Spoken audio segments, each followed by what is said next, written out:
What is the stupidest thing anyone has ever said to you?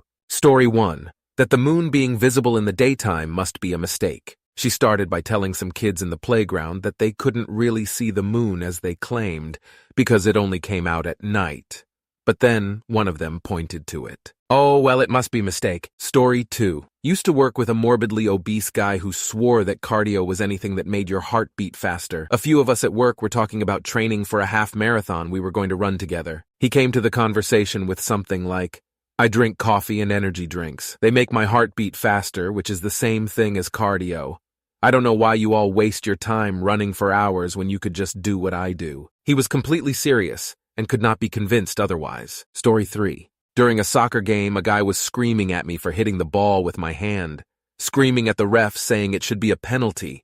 He was arguing that even as the goalie, I was not allowed to punch the ball. I was only allowed to catch it with my hands. Story 4. My cousin went on a road trip when she got married. They stopped by Mount Rushmore, took a photo, then posted it on Facebook. One of her friends then comments, "It's amazing how nature can make that." I know it wasn't said directly to me, but I saw it with my own eyes. Story 5.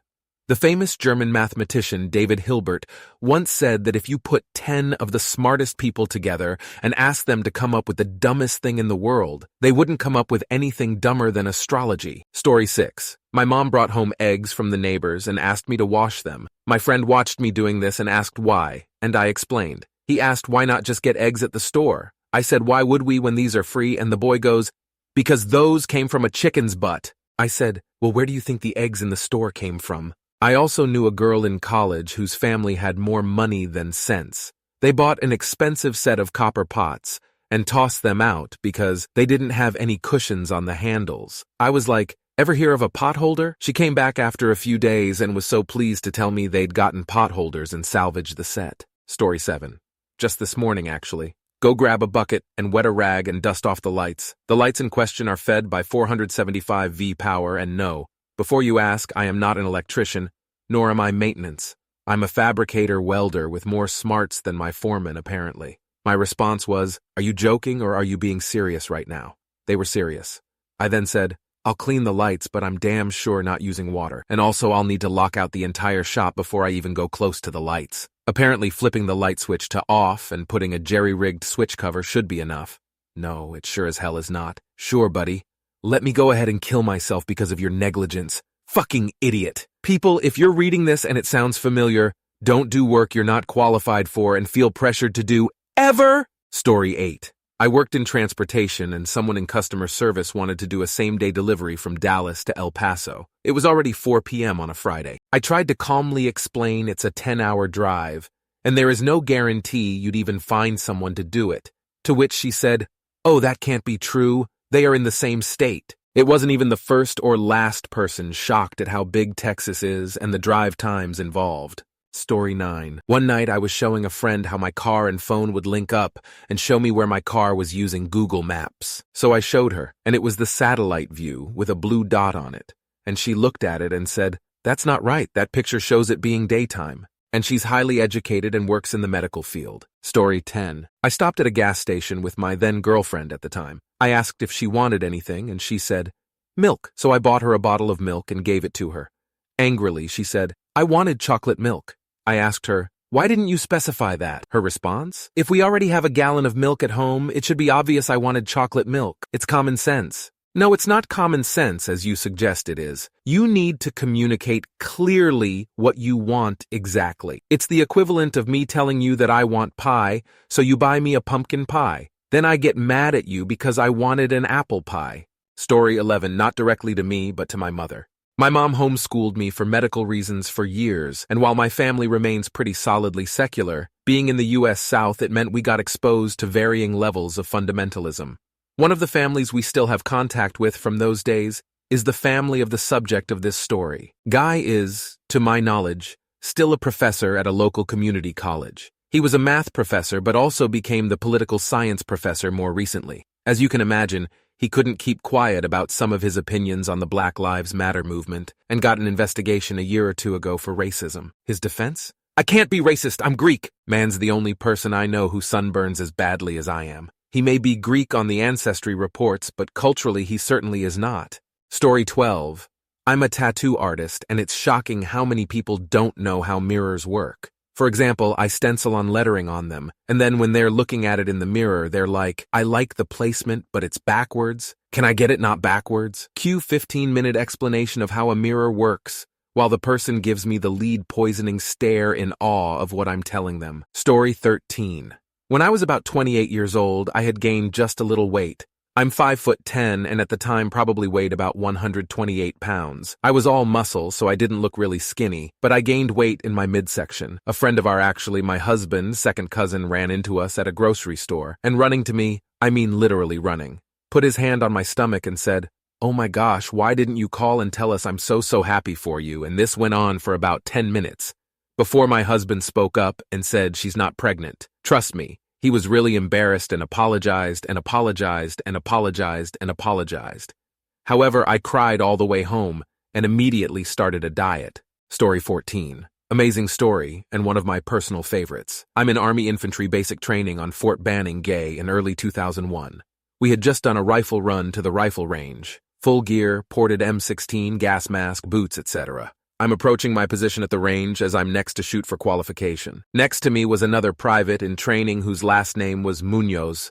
Munoz was a young Hispanic male from Los Angeles. He was a really sweet guy, and even though he had the chollo gang member look to him, he was super friendly. Munoz also seemed a bit slow to us, but he wasn't in my basic training platoon, so I wasn't too sure as I'd only heard rumors that he was a bit dumb. Former sergeant of mine had a saying, I loved, think of the dumbest person you know, and realize that half the world's population is dumber than that. Anyway, we're waiting to shoot at the rifle range, and Munoz looks at me and asks, "Our piss glass, did you know what the infantry was when you joined up?" I responded with the affirmative, and Munoz replies with, "Oh, I thought it was childcare, you know, cause infant was in the word. That's what my recruiter told me anyway." I'll never forget staring at Munoz's face, waiting for him to start smiling or laughing, but he didn't. That's when I knew he was serious. This poor kid had been really bamboozled by his recruiter. We've all heard the stories of the morally, ethically flexible recruiter who will tell any lie to the civilian to get them to sign up. This was bad, though, as this guy legitimately thought he was signing up to provide childcare in the military. Not sure how it all got so twisted, but I couldn't not do something. I immediately got the attention of my drill sergeant, Comber, and filled him in on the discussion I had just had with Munoz. I'm not sure what all transpired after that day, but a few days or a week later, I remember being in our designated formation area outside of our barracks in basic, and Munoz was in his civilian clothes and was EASing out of the service. I guess some interviews were conducted and they found that Munoz had been lied to and had joined the military under some false pretenses, so essentially Munoz was released from his service requirement.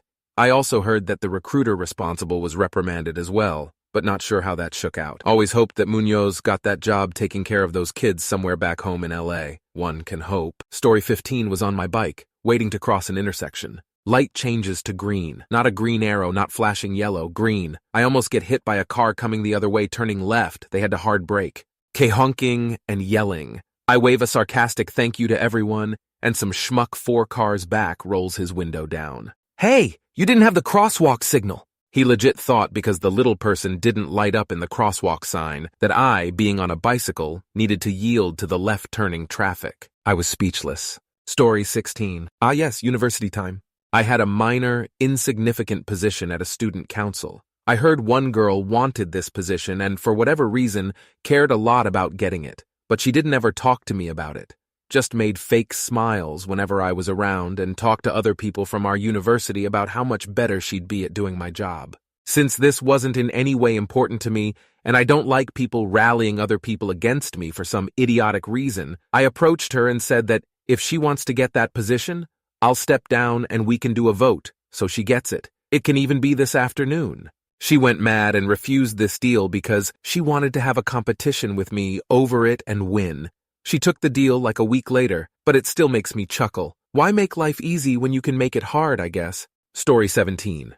I can't remember the exact words that were used, but a guy I went on a date with freaked out when he saw a woman breastfeed her baby. She covered up as soon as the baby latched on, and he wasn't freaked out by seeing her boob. He was freaked out because he thought she was performing a sex act with her infant. This guy was 24 years old and did not know that boobs are for feeding babies. Story 18. GF once asked me if there were 2 moons, as she could see the moon in the UK whilst on video call to me in Amsterdam, where I could also see the moon. That said, she beat it recently by explaining to me that when TVs were black and white, the whole world was too. When I questioned her by asking, "Do you think the grass and sky were black/white?" she said they must have been. I later determined she thought somebody had invented colors. Story 19. I worked at a pawn shop for a number of years, before, through, and after college as a second job. I loved it. It remains one of my favorite jobs I've ever had, and it gifted me with this little exchange. If you have never pawned an item, for starters, pawning is the same thing as getting a loan, hawking, etc. Very often people don't know this. So I'd ask, "Are you pawning this item or are you selling the item?" They'd say, No, I just want to get a loan on it," or "I'm hawking it." That is not stupid at all. People who don't do it frequently have no reason to understand the finer point of the terminology. People who are pawning something for the first time are also often surprised to find that in most pawn shops, it's a pretty formal transaction. We need a valid government-issued photo ID, your address, a fingerprint in some cases. Also, not stupid. I also never thought people were stupid when they tried to use a school ID or other form of non-government identification. Some people just don't know. This, though, I thought was stupid. A lady came in wanting to pawn something. Not a newbie, she was clearly familiar with the process. I appraised her item, gave her a number, she was happy with it. "Great," I said. "Okay, just need your ID to get started with typing this up."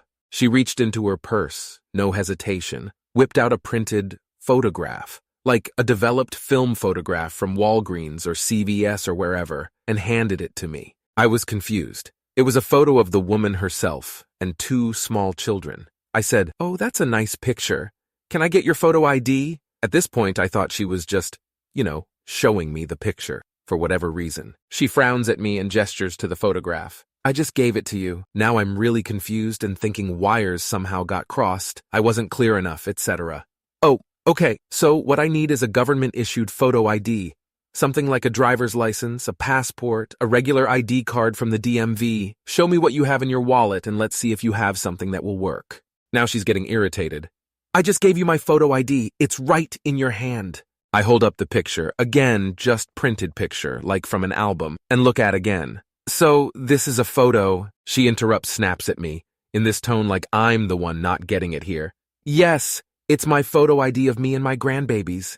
I figure I need a visual aid, so I grab a little laminated guide from under the counter, depicting the various forms of ID we accepted.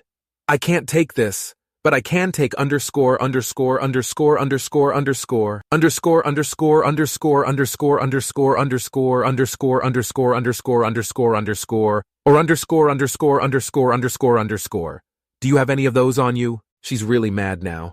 "Look at what I gave you. You can clearly see those are my grandbabies. If you don't believe it's me, fine. But those are my grandbabies." Never met this woman. She's never been into our locations before. Said grandbabies are not present, and it remained just a printed picture. We continued back and forth for a little bit. I cultivated a horde of cheerful patients working there, until eventually I had to tell her I was not going to accept her version of a photo ID, but would be happy to accept any of the forms I listed. I said I'd be there until closing, and would honor the loan quote I gave her if she came back with proper ID. She proceeded to approach every other employee on duty, assuming I was just too dumb to help her, and after reaching the same conclusion with each of them, she stormed out and never came back. I have a million pawn shop stories because you just see and experience a lot when you're behind that counter, but that one stands out because it was really, truly, and epically stupid. Story 20. I worked in hospitality and tourism in Alberta, and there was a family who wanted to go to Banff for the weekend.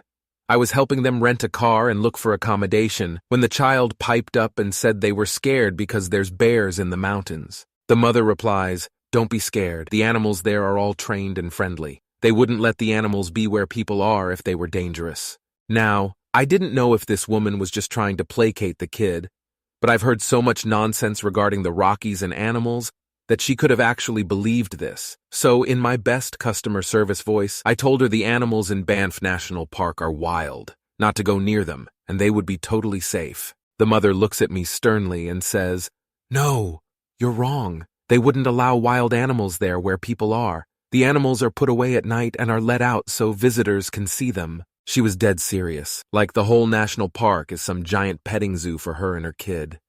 Okay. You should talk to a park ranger or park employee when you get there. They'll outline some safety guidelines for you. Story 21. Recently, someone in my elevator saw my electric scooter and decided to start a conversation with an aggressive tone with, "Those things are dangerous." I snapped back saying I ride mine safe, and she said, "You have to wear an helmet," which I clearly had. And turns out she's saying all this because her grandson got injured riding one, probably a cheapo one, and wasn't wearing an helmet. Like, lady, what do you want me to say here? What was the point of this conversation? Story 22.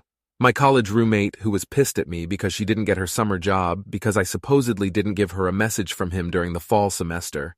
I know I took a shit ton of messages for her because she was always off at her boyfriend's, but I told her I definitely didn't remember every single one. So then, he said he called. He is a grown man with kids. Why would he lie? Story 23. I was talking a less capable work colleague through setting up their Wi-Fi router over the phone. They were running everything through Ethernet because they lost the Wi-Fi details card that came with the router. Firstly, I got the make and model of their router, found the default username and password, and the IP address they needed to get to the router control panel. Told him to open his web browser. That led to confusion for a moment. Then he got his brother to operate the laptop while I gave him instructions. So I started by saying, "Find the address bar and type in HTTP, and I heard his brother in the background going, "H? What the fuck is a H?" It didn't get much better after that. I finished helping him, but that's 3 hours of my life I ain't getting back. Story 24. Got these from smart kids at the engineering school I went to. When I was 18, me and my team in our group project class pretty much invented the Fitbit. You know, if you think you're going to get cancer, you probably will. I kinda have a photographic memory. The person had only slightly above average test scores. Heard this from steel mill coworkers in Arkansas. If ifs and ands were pots and pans, life would be a kitchen. If you're not missing flights, you're spending too much time in the airport. Not super dumb, I guess.